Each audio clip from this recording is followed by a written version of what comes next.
আজ আমি আপনাদের সাথে এমন একটা নাস্তা রেসিপি শেয়ার করেছি যেটা আপনি অনেকবার বানিয়েছেন কিন্তু এভাবে কখনো বানাননি। হ্যালো এভরিওয়ান, আসসালামু আলাইকুম। আজ আমি আপনাদেরকে আলু দিয়ে ভীষণ মজার একটা নাস্তা রেসিপি বানাচ্ছি। তো প্রথমেই দেখতে পাচ্ছেন আমি একটা আলু নিয়েছি, সিদ্ধ করে সেটাকে ভালো করে ছিলে নিলাম। আর আলুটা দেখতে পাচ্ছেন খুব বেশি বড় না, মিডিয়াম সাইজের একটা আলু। তো আলুটাকে খুব ভালো করে ছিলে নিয়েছি। আর অবশ্যই আলুটাকে ভালোভাবে সিদ্ধ করে নিতে হবে। তারপর আলুটাকে আমি গ্রেটারের সাহায্যে গ্রেট করে নিচ্ছি। এতটাই ভালো করে গ্রেট করতে হবে যাতে আলুর মধ্যে কোনো দলাভাব না থাকে, কোনো দানা দানা ভাব না থাকে। আপনারা চাইলে হাত দিয়ে খুব ভালো করে ম্যাশ করে নিতে পারেন, তবে গ্রেটার দিয়ে গ্রেট করে নিলে আলুর দানা ভাবটা একদমই থাকে না, আলুটা স্মুথলি ম্যাশ হয়ে যায়। তো আমি এভাবে গ্রেট করে নিয়েছি, দেখেন কত সুন্দরভাবে ম্যাশ হয়ে গিয়েছে। তবে আপনারা হাত দিয়ে কষলেই ভালো করে ম্যাশ করে নিতে পারেন যাতে কোনো দানা ভাব না থাকে। তো আলুটা আমি একটা সাইডে রেখে দিচ্ছি। একটা বাটি নিয়েছি, তার মধ্যে আমি আধা কাপ পরিমাণে হালকা গরম পানি দিয়েছি। একদমই হালকা গরম পানি দিতে হবে, খুব বেশি গরম হওয়া যাবে না কিন্তু। তারপর 1 চা চামচ ইস্ট দিয়ে দিলাম। তো ইস্টটা দেখেন অ্যাক্টিভ হওয়া শুরু করেছে। বেশি গরম পানি দিলে কিন্তু ইস্ট মরে যায়, তাই আপনারা অবশ্যই গরম পানির পরিমাণটা একদমই হালকা দিবেন।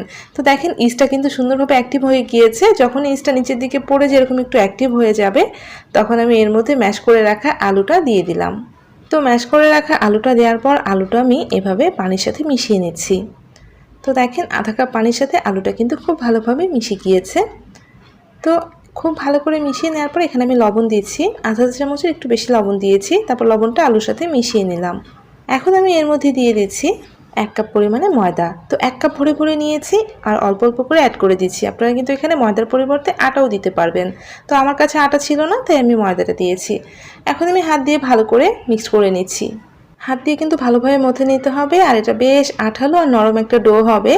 তাই আমি প্রথম দিকে অল্প অল্প করে ময়দা ইউজ করেছি, এখন কিন্তু বেশ বেশি পরিমাণে একটু দিয়ে দিলাম। তারপর আবারও খুব ভালো করে মথে নিচ্ছি।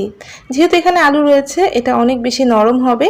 আর অল্প অল্প করে আটা বা ময়দা ছড়িয়ে দিয়ে ডোটা করে নিতে হবে। আর এই ডোটা কোনোভাবেই কিন্তু অনেক বেশি শক্ত হবে না, ডোটা নরম আর আঠালোই থাকবে। তো দেখেন আমি খুব ভালো করে মথে নিয়েছি। আর এখন বাকি ময়দাটুকু ছিল সেটুকু দিয়ে দিলাম। পুরো ভরে ভরে 1 কাপ ময়দাই কিন্তু আমি এখানে দিয়ে দিয়েছি। আমি খুব ভালো করে মথে নিচ্ছি।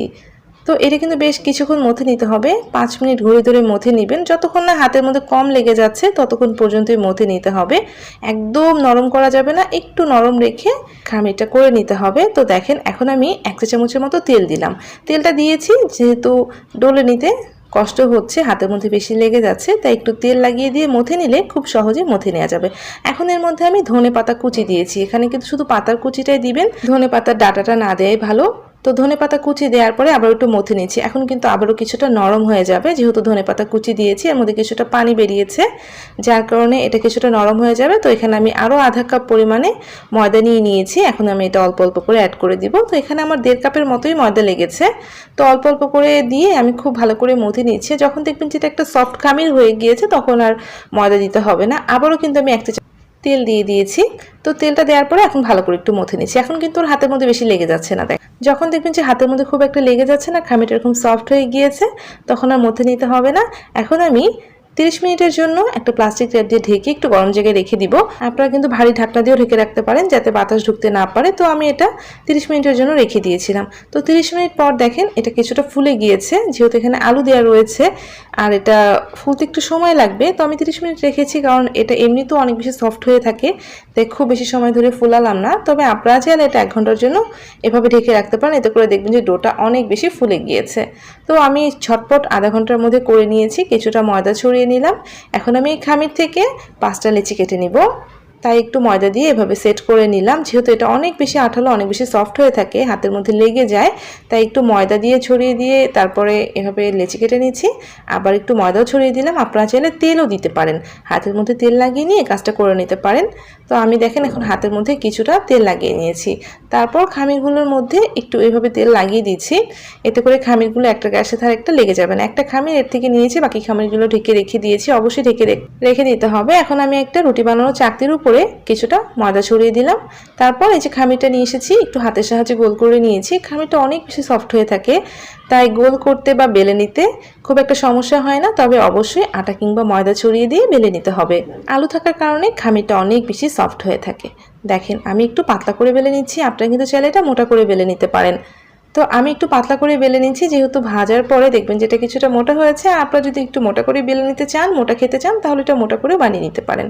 তো আমি দেখেন এরকম পাতলা করে বানিয়ে নিয়েছি। চুলায় একটা প্যান বা তাওয়া যে কোনো কিছু বসিয়ে রাখবেন, চুলার আঁচটা কমিয়ে রেখে এই যে একটা নাস্তা দিয়ে দিলাম।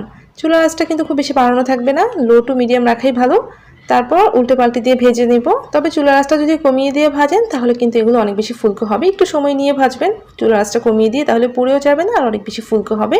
তো দেখেন একটা সাইডে এরকম একটা সুন্দর কালার চলে এসেছে। তো আমি একটু স্প্যাচুলা দিয়ে চেপে চেপে ভেজে নিয়েছি। তারপরে যে ব্রাশের মধ্যে বাটার নিয়ে এসে উপর দিয়ে ভাবে বাটার দিয়ে ব্রাশ করে দিচ্ছি। আপনারা কিন্তু এখানে ঘি দিয়েও ব্রাশ করতে পারেন, আবার চাইলে আপনারা এখানে তেলও দিতে পারেন। তবে তেল দেওয়ার থেকে বাটার কিংবা ঘি দিলেই এই নাস্তাটা বা এই যে আলুর নানটা খেতে অনেক বেশি ভালো লাগে। তো দেখেন আমি দুই সাইডে কিন্তু খুব সুন্দর করে বাটার ব্রাশ করে দিয়েছি। আর ঘ্রাণটা অসাধারণ হয়ে থাকে বাটার দেওয়ার পরে। আর এখানে যেহেতু আলু রয়েছে তাই ঘ্রাণটা কিন্তু একটু হলেও অন্যরকম হয়। তো একটা ভাজা হয়েছে, আমি আরও একটা বেলে নিয়েছি। দেখেন আমি কিন্তু পাতলা করে সবগুলো বেলে নিয়েছি।